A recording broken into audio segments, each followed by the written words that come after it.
So guys, we're going to try something a little bit different in this informal tutorial. We're going to mix up a little bit of green stuff here. If you've seen the previous few of these, we are still on Nurgle stuff, so you can look forward to lots of Pop and Nurgle in this tutorial. We are going to do, hopefully, what's going to be a simple technique here. We are going to use this stencil, which we actually produce, and I am going to use it as a green stuff stencil to press in some detail, and we're going to like push it in and peel it back and push it in again and peel it back and try to break up the surface with some interesting looking details and just see what we can do. Just get creative with it here. So just mix up this blobbo green stuff. Man, it's so sticky right when you get it mixed. Trying to get it to a nice even texture here. No swirls or color variances. So, alright, that's looking pretty good now, I think. No, we still got some spots. Sorry, probably should have done this beforehand. Oh well, hindsight's 2020. But the idea here is that this could be useful for working on a tank of some kind, and there we go. That's looking a lot better. We're just gonna smush this on down to this plate here. This is gonna be our test plate, and so we don't mess anything up on a vehicle if we have any issues. And it'll just be a good learning experience here. So let's go ahead and because before we do that, I'm gonna add a little bit of water on the surface. Just help it not quite stick so bad. I'm just going to push this down into the green stuff while it's still nice and soft. And you can use a little rolling pin or some sort of pusher tool here for this part if it's, you know, giving you any issues. I'm just going to pull this back. Okay, so we got this interesting like sort of scaly pattern thing going on here. And then we're going to find a different spot on here right after we wet it again. Give it a little rub down, and we'll pick a few different areas here to push in. So we're starting to get a couple of layers of the scaling here. So we're getting this interesting sort of uneven sort of fleshy thing going on here. I'm gonna just try to do this where we sort of push repeatedly, getting this type of thing in there. That's actually kind of a strange and interesting looking thing here. Now we got all this weird sort of texturing here. Let's go back a little bit more simple here. We're gonna sort of even out some of this area again, just pushing in this stuff. And personally, I think that actually looks kind of cool as like a scaly sort of thing, and you can layer that up with some of the other techniques that we've done in some of our other tutorials here. Justin, can I have the ball probe over there? Thank you. Alright.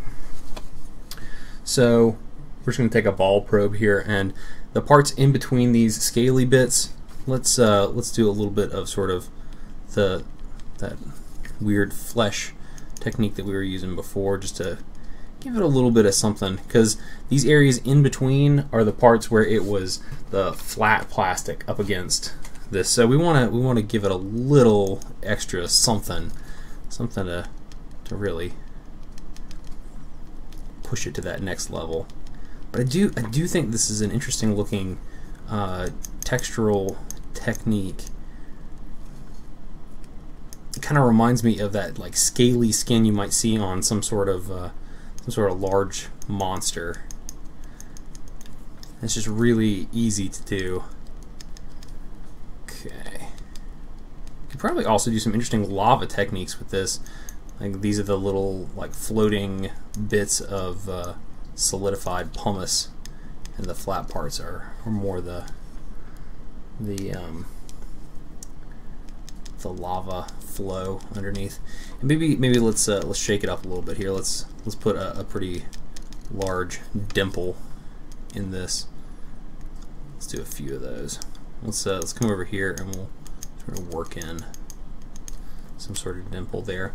And this is purely experimental, so this stencil is made for airbrushing sort of grunge and a desert camo pattern. So this is not necessarily one of the best ones we've got for this type of green stuff stenciling, but pretty much anything that we make as far as our stencils go can be used that way if you have a use for it. It's totally durable and solvent resistant, so you can clean it off with rubbing alcohol, and I believe even acetone shouldn't do anything to it. It's Mylar, so it's pretty durable stuff. So we got this fairly strange and interesting technique going on here. So in the end, maybe this won't be exactly something that you would think of using for, you know, Nurgle rotted flesh, but I think it kind of looks reptilian almost. So it might be an interesting thing to do on some sort of salamanders tanks, maybe some sort of like pelt kind of thing for hanging off the side of a tank as a banner, or maybe even on the cloak for one of their commanders. So yeah, just an experimental, interesting little thing. We do have some other stencils that we are planning on releasing in the fairly near future that will be even better for this type of technique, more useful for basing and things. I believe I have one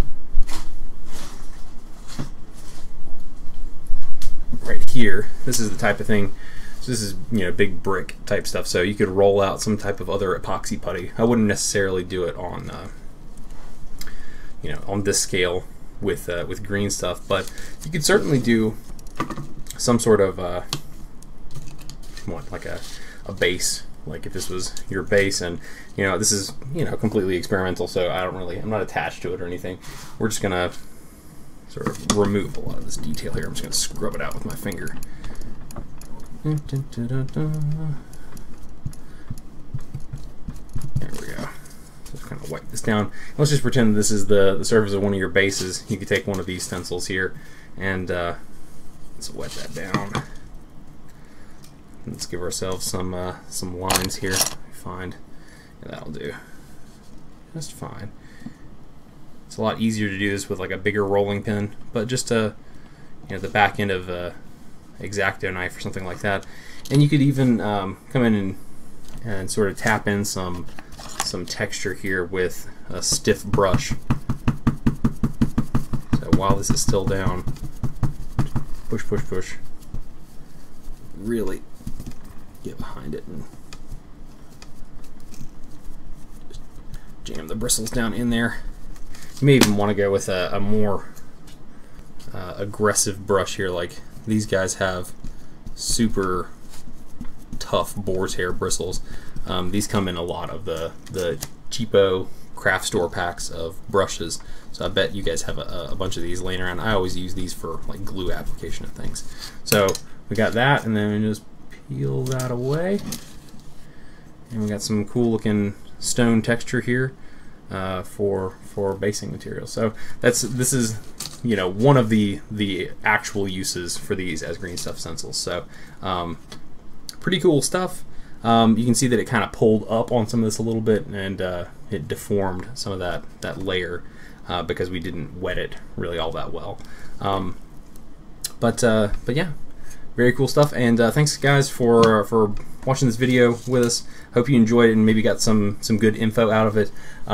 Check us out on Facebook and also at brushforhire.com, where you can find some stencils like these. These are not quite out yet, but should be soon. But this guy is up there right now. If you have an interesting technique you want to try with this, or maybe just use it for our original intent, which is just for airbrushing.